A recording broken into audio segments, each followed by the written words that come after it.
Well, you might now know him just by hearing his name, but James Dowling was a very influential member of the Long Island community, and it all started after he returned home from fighting in World War II.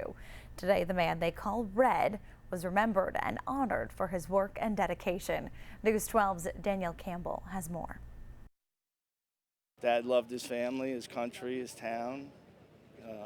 He loved his grandkids. He had almost 60 of them. He was a great man with a huge heart and a lot of love to spread. It was a celebration of life here at St. Philip and James Roman Catholic Church in St. James.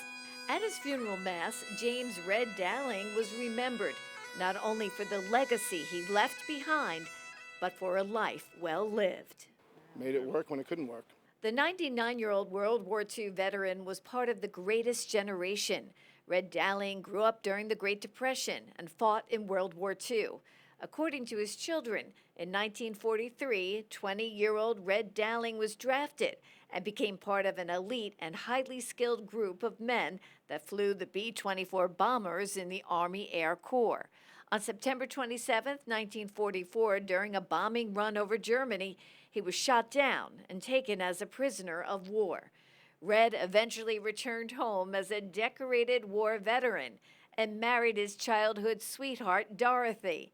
And they went on to have 8 children. They just always wanted to have a big family, and that's where the 8 of us came in. 6 of the Dowling 8 shared their memories of their father. He brought a lot of fun in life, into us. He made the best of it and made it best for everybody around him also. Besides being a busy father of 8, Red Dowling started the St. James Little League and served as the Smithtown Highway Superintendent from 1960 to 1998. He was also an avid golfer and a wicked gin rummy player and restored antique cars.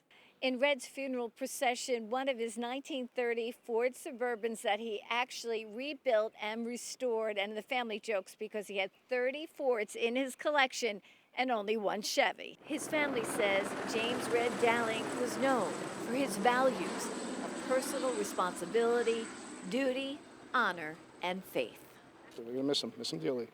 In St. James, Danielle Campbell, News 12, Long Island. Well, Jim Red Dowling is featured in the Faces of War video series and has an entire chapter written about him in Tom Brokaw's book, The Greatest Generation.